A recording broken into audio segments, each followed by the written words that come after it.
day one was good.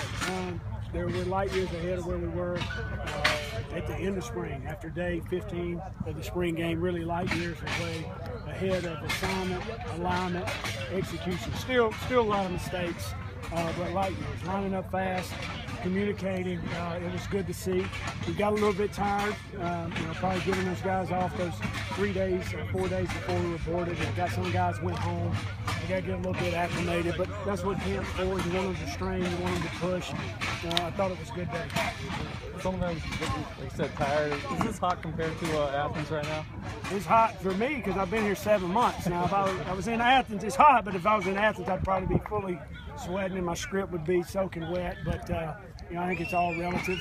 It's the climate you're in.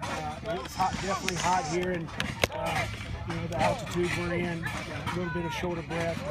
But we pushed, we taxed them, we two-spot, and we had guys cramping. But we got to get to that point, and we got to be able to go farther. We want them to feel what it feels like in the fourth quarter when they're tired, and realize that we can go a little bit harder. And we're getting there. Not where I want to be, but it was better. How far back are Kevon Cartwright and Jake Mansell?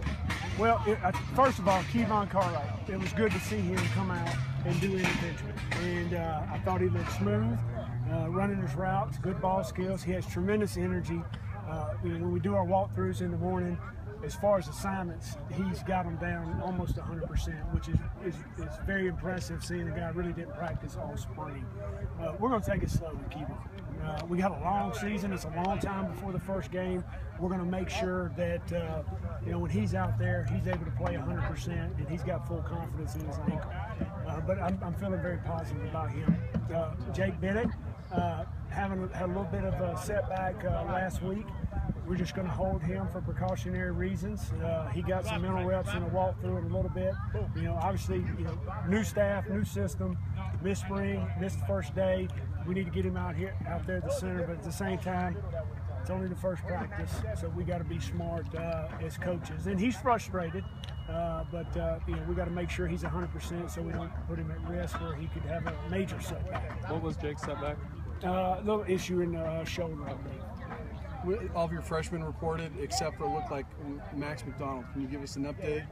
Yep, Max McDonald is going to gray shirt and report in January. But all the other freshmen did a nice job. Lost, really lost, but we got some good-looking bodies. Braylon Scott's a good-looking body, very long. Justin Nunez is a thick, good-looking body for an inside offensive lineman. So Lofi is a good-looking body. We got to put some weight on him. But the running backs are good-looking kids. But they're lost. I really can't judge those kids until they've had a few practices under their belt and give them a chance to understand what's going on, and they get to play a little football. Quarterbacks seem to show the leadership you want them to grow during the summer. Yeah, I talked about the growth for really. I was saying the whole team, but especially Nick Stevens. I thought he did a very nice job of leadership, command of the huddle. Calling the plays, knowing where to go with the ball. And we weren't perfect in everything, but a nice job. Coleman and Craig did a nice job too. I thought Nick just did a little bit better. And then J.C. Robles, ahead of where I thought he would be as a freshman, but he still lost. So just hope, basically talking to him, don't get frustrated. You're way ahead of where I think you are. Just stay the course, and got to learn tonight in film study. And then, the hard part about a freshman is day one, you got all these plays, and you go look at film, and you get it corrected, and then the next day you're running a whole new set of plays, with your second day of installation. And sometimes they forget about what they went over when you come back and run them. So, you got to be dedicated to keep studying and keep preparing. But I think JC's got the right mindset. You said it many times, but to reinforce, to what extent is that competition still open?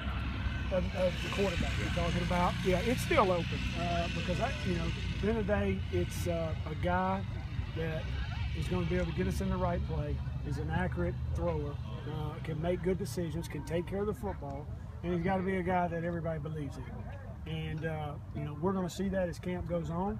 I think it'll show itself. Nick probably had the better day today, but it was day one. Okay, we're in shorts. When we start playing football and more team situations, I want to see who can move the football with the team. But you know, it's still a competition. When I know, you know, I'll let the team know, and then you guys will know. But when I'm 100% sure, I'll name one. Right now, it's still a competition. Out in Las Vegas, you said you would like to name that starter after the second scrimmage, if at all possible. Yes. It's a soft deadline, but do you think that helps them, give them something to shoot for, a target date?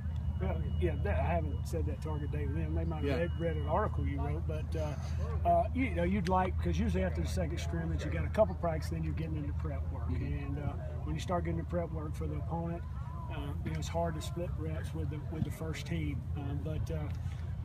You know, if I know after the first scrimmage, we are going to, it's our 11th practice, the first scrimmage, I name it there, but the soft deadline is the second scrimmage, and you know, hopefully we know by the end. But if we don't, then we might have to carry it into some game action. I'd rather not do that, but we'll see. Do you feel it gives them like a sense of urgency, or should they already have that anyway in your mind? In my mind, they should have it. Each guy should be carrying, really every guy should be carrying himself like they're a starter, preparing like they're a starter. Every rep's an opportunity to prove that they got a chance to be the guy. That's how I got to approach. And even when after I name the star, we got to all approach it that way. You got to keep trying to get better every day. You know, we're going to sign somebody next year and then the next year, and you never know what's going to happen. You got to keep working. You know, the impression is from afar, your demeanor and your role in practice really hasn't changed that much, has it, from Georgia? No, not really. I got to be myself. So sometimes I get a little bit into practice. I got to realize that I'm not the main coach, and we got other coaches. And sometimes when the head coach says something, it means a little bit more to a kid when the position coach is young. But I got to be myself, and I truly believe that if you're who you are and you're real and you're genuine, that's when you can build trust. You know, if you try to be somebody you're not, not sometimes, really kids are going to be able to see right through it. So I'm going to be who I am, be demanding. I believe we got to push these guys. I believe we got to take them to some places they've never been. You know, if we truly want to get where we want to go, and you know, and we know where that is. A couple of guys that I noticed weren't on roster that were last year: Devon Riddick, Jordan Finley. Can you give us a status update on them? Those two guys received a medical DQ, Hardship. However you say it, medical hardship. Jordan is still involved. He's going to be helping Coach Friend of the offensive line. He was out here. And Riddick, he's going to be helping Coach Ellers with operations. They're still involved with the program. They're at every meeting. They're part of this football team. But physically, they weren't going to be able to perform their senior year because of injuries and surgeries. So we decided to medical hardship. So they're still on scholarship, but it doesn't count against your 85. So where does that put your numbers at in terms of scholarship play? That's a secret that I can't tell.